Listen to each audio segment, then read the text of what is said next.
અને પ્રેક્ટિકલી તમે વિચારો, તમારે કઈ આખી જિંદગી પડદા સામે જોઈને પૂરી નથી કરવાની. Let us talk practical. Yes or નો?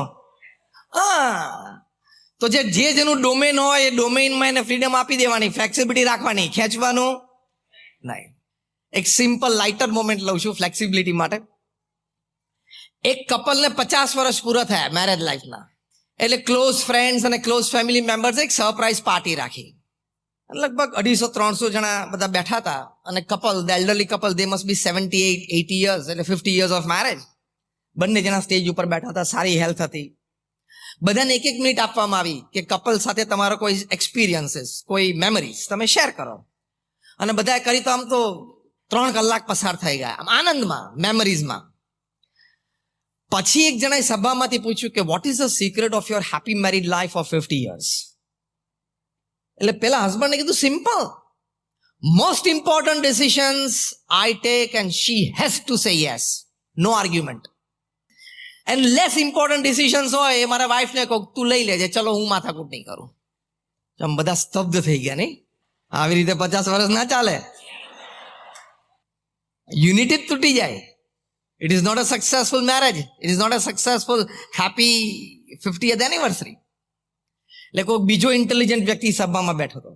એને પૂછ્યું કે sir, if you don't mind, can you list out the most important decisions that you take and your wife has to simply say yes, and the less important decisions that your wife takes and you have to simply follow, say yes. A list out તમે કરી શકો તો શું અમને વધારે એક્ઝામ્પ્લિફાય થાય?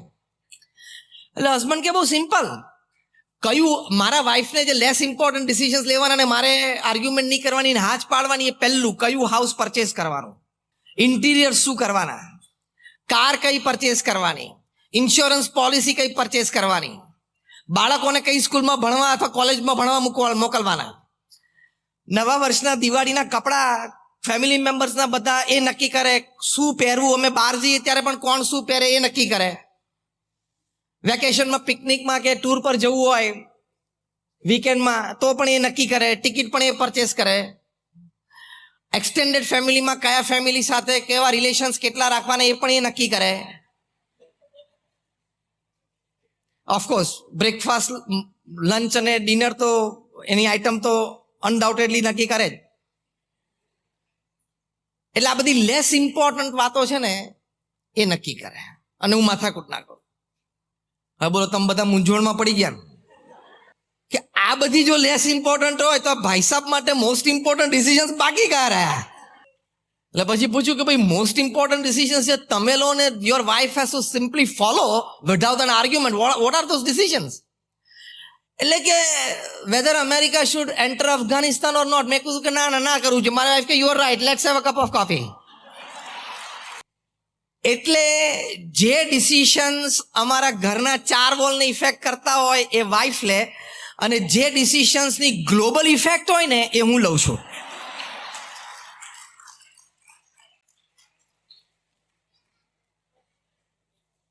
આનો મર્મ સમજાણો? એક શબ્દ, શું? ફ્લેક્સિબિલિટી. પ્રવચનમાં જે બીજી કોઈ વાત યાદ ના રહે તો એક શબ્દ યાદ રાખીને જજો. Repeat with me, flexibility. Repeat it 3 times. ફ્રેન્ડ્સમાં ફ્લેક્સિબિલિટી રાખવાની. આમ એક લાઇટર ટોનમાં એક્ઝામ્પલ કયો, પણ એની પાછળનો મર્મ આ છે: મોટું મન રાખવું, થોડું જતું કરી દેવું, તારું પણ સારું છે. તમે 2 જણા સાથે ડિસિઝન લેતા હોય તો બંનેના સારા હોય છે, બંનેના સાચા હોય છે. તો દર વખતે આપણું જ ચાલે એવું મનમાં ન રાખવું. યુનિટી વધારવા માટે સારું, તારું પણ સારું છે. એટલે મોટું મન રાખીએ, જતું કરીએ, સામેવાળી વ્યક્તિને રાજી કરવાનો પ્રયત્ન કરીએ તો સંપ રહે. એ સંપમાં આનંદ રહેલો છે. એ આનંદ એ જીવનની સફળતા છે. એ આનંદ કામમાં પણ ઉપયોગી આવે તો કામમાં પણ સફળતા મળે. એટલે ફ્લેક્સિબિલિટી. બીજો એક મોટો સદગુણ છે સેલ્ફ અવેરનેસ. યુનિટી માટે આ સદગુણ બહુ જ જરૂરી છે, તો તમને સફળતા લઈ જાય. This is a secret of success. Self awareness.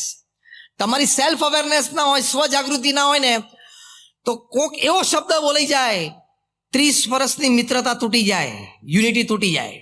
કંઈક એવી બોડી લેંગ્વેજ એક્સપ્રેસ થઈ જાય અને મિસરેડ થઈ પણ જાય અને યુનિટી તૂટી જાય, સંબંધો તૂટી જાય. તો આપણે પણ યુનિટી, મિત્રભાવ એટલે કે મિત્ર સાથે યુનિટી, ફેમિલીમાં પારિવારિક એકતા એટલે ફેમિલી યુનિટી, જ્યાં આપણે કામ કરીએ છીએ ત્યાં વર્કિંગ કલીગ્સ સાથે આપણી જે યુનિટી એ મેન્ટેન કરવા માટે તમારે સેલ્ફ અવેર તો અત્યંત રહેવું પડે. બોલવામાં, ચાલવામાં, જોવામાં, એક્સપ્રેસ થવામાં, બોડી લેંગ્વેજમાં અત્યંત સ્વજાગૃતિ, that you don't offend, you don't make a mistake. તો એ નો લાભ શું? તો હું ડેપ્થ ઉપરથી બોલું છું, સાંભળજો. એનો લાભ શું? તમારી પર્સનાલિટી અને તમારું કેરેક્ટર વધારે એક્સેપ્ટેબલ બનશે.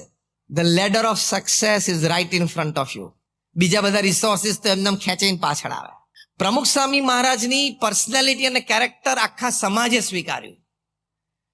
એટલે resources, all kinds of resources, material resources, man resources, money resources, બધા રિસોર્સિસ ઉપલબ્ધ થઈ શક્યા. એટલે એક સેલ્ફ અવેરનેસ બહુ જ મોટી વાત છે. અને ત્રીજો મોટો સદગુણ એ લખે છે, an ability to face and use the suffering of lives. લાઈફમાં સફરિંગ આવે, નિયર એન્ડ ડિયર વન્સમાંથી પણ આવે, પણ એ સંબંધ કાપતા પહેલા યુનિટીનો વિચાર કરવો, રેસિપ્રોકેટ થતા પહેલા યુનિટીનો વિચાર કરવો. એ જે ઘા તમને વાગ્યો છે એ ચોક્કસ નહોતું થવું જોઈતું પણ થઈ ગયું છે, યુ આર હર્ટ. પણ એનું લેવલ કેટલું છે, કેટલા દિવસ ટકશે, એ વ્યક્તિએ હાથે કરીને કર્યું છે, ઇન્ટેન્શનલ છે કે અનઇન્ટેન્શનલ છે, આ ઘણું બધું વિચારવું પડે બિફોર યુ રેસિપ્રોકેટ. કારણ કે તમે રેસિપ્રોકેટ થશો એટલે યુનિટી તૂટશે જ, અને યુનિટી તૂટશે એટલે તમે ડિસ્ટર્બ થશો, અને વ્યક્તિગત જીવનથી વ્યવહારિક જીવન સુધી સફળતામાં પ્રશ્ન ઊભા થશે જ. હર્ટ તો બધા જ થવાના છે, અને ક્યાંથી થવાના છે? નિયર એન્ડ ડિયર વન્સમાંથી જ, કારણ કે દુનિયાનો ક્રમ છે. તો એને ઇવેલ્યુએટ પ્રોપર કરવું પડે. થોડી થોડી વાતમાં નારાજ નહીં થવાનું. આપણું મન એટલું બધું નબળું હોય છે કે આપણે કોઈ ગેધરિંગમાં જોઈએ ને કોઈક આપણી સામે 2 વાર 3 વાર જોવે ને તો મનમાં વિચાર હોય, કેમ જોતો હશે, કેમ જોતો હશે, આંખ છે જોવે, ઇટ્સ ઓકે. એને તો 2 જ વાર જોયું, ત્રીજી વાર તો તું વચ્ચેથી પસાર થઈ ગયેલો ખોટો, એ તો આમ જ જોતો હતો. એટલે બહુ જ આપણું ડાઉટફુલ માઇન્ડ હોય ને, નાની શંકાઓ હોય ને, એ આપણી બોડી લેંગ્વેજ ઉપર રિફ્લેક્ટ થાય, અને એ વ્યક્તિ સાથે યુનિટીમાં પ્રશ્ન થાય જ. એટલે બહુ નાની નાની વાતો મગજ ઉપર નહીં લેવાની. કેમ આવું બોલ્યો હશે, કેમ આમ જોયું હશે, કેમ આમ કર્યું હશે. Why are you giving so much of your time, energy and space in your mind to that person, to that happening? આવી નાની નાની વાતો ગણવાની જ નહીં, તો જ યુનિટી રહેશે. નાની નાની વાતો સંભાળી જ નહીં રાખવાની, તો જ યુનિટી. બાકી કારણ કે આ તો રોજ બનવાનું, હા કે ના? રોજ બનવાનું. આ તો વર્ક પ્લેસ પર બનવાનું, તમે બસ સ્ટેન્ડ ઉપર ઉભા હો તો ત્યાં બનવાનું. એટલે an ability to face and use the suffering of life. પ્રમુખ સ્વામી મહારાજ મુંબઈમાં હતા, એક પ્રતિષ્ઠિત મહાનુભાવ, યુનિયન કેબિનેટ મિનિસ્ટર. એમણે પ્રમુખ સ્વામી મહારાજના દર્શન કરવા માટે આવ્યા ત્યારે પ્રમુખ સ્વામી મહારાજના મોઢે 1 કલાક સુધી અપમાનિત શબ્દોમાં પ્રમુખ સ્વામી મહારાજને ખખડાવ્યા. પ્રમુખ સ્વામી મહારાજ એ વખતે તાવ હતો ને રેસ્ટ કરતા હતા. જે હોસ્ટ હતા એમને પણ લાગ્યું કે બહુ ખોટું થઈ ગયું, પણ હવે આટલા મોટા માણસને રોકે કોણ? અને ખખડાવા પાછળનો મુખ્ય મુદ્દો એટલો હતો કે તમે યુવાનોને, યંગસ્ટર્સને, એન્જિનિયર્સ, ડોક્ટર્સને તમે સાધુ બનાવો છો તો ભવિષ્યમાં એન્જિનિયર્સને, ડોક્ટર્સની ખોટ પડશે સમાજને. એટલે ગમે ત્યારે જોવો ત્યારે બધા પ્રોફેશનને 15% તો અનએમ્પ્લોયડ હોય જ છે ને પૃથ્વી ઉપર. એનું પહેલા વિચાર કર ને. પણ ક્રેઝી. એટલે સ્વામી એક શબ્દ ના બોલ્યા. પછી ખખડાવાનું બંધ કર્યું એમણે, ગુસ્સો ઉતરી ગયો. એટલે સ્વામી એમ ઘડિયાળ સમય જોયું, રાત્રે 8:30 સાડા 8 થયા. સ્વામી કે એમને જમાડી દેજો. આ વાત તો ત્યાં પૂરી થઈ ગઈ 1986માં. 2 વર્ષ પછી 1988 પ્રમુખ સ્વામી મહારાજની જન્મ જયંતિ નાયરોબીમાં હતી. 2 વર્ષ દરમિયાન જે પણ ઘટનાઓ બની હશે, આ વ્યક્તિ was no more the union cabinet minister, he was no more the member of the planning commission of India. એટલે એક સામાન્ય વ્યક્તિ બની ગયેલી. એક એનજીઓ એ ચલાવતા હતા, એના ફંડ રેઝિંગ માટે નાયરોબી આવેલા. એમને ખબર પડી કે પ્રમુખ સ્વામી મહારાજના સાનિધ્યમાં બહુ જ મોટું ગુજરાતી ગેધરિંગ ભેગું થવાનું છે, અને જો પ્રમુખ સ્વામી અપીલ કરે તો મને આ પ્રોજેક્ટ માટે ફાઇનાન્સ સારું મળે, એટલે કે હેલ્પ મળે.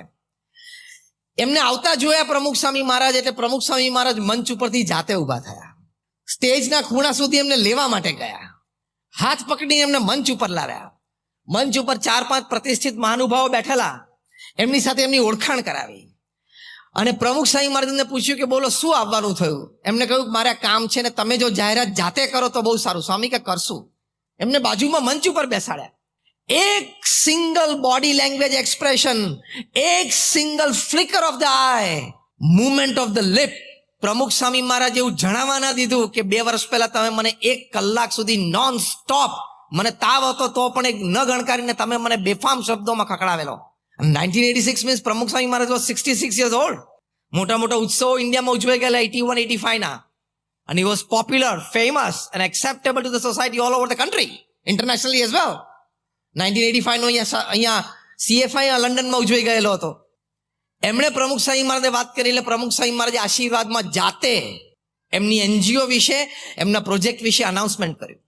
એમને બહુ સારું લાગ્યું, એમને ઘણી યોગ્ય હેલ્પ પણ મળી અને એમને કાયમ માટે પ્રમુખ સ્વામી મહારાજ પ્રત્યે એક સદભાવ થઈ ગયો.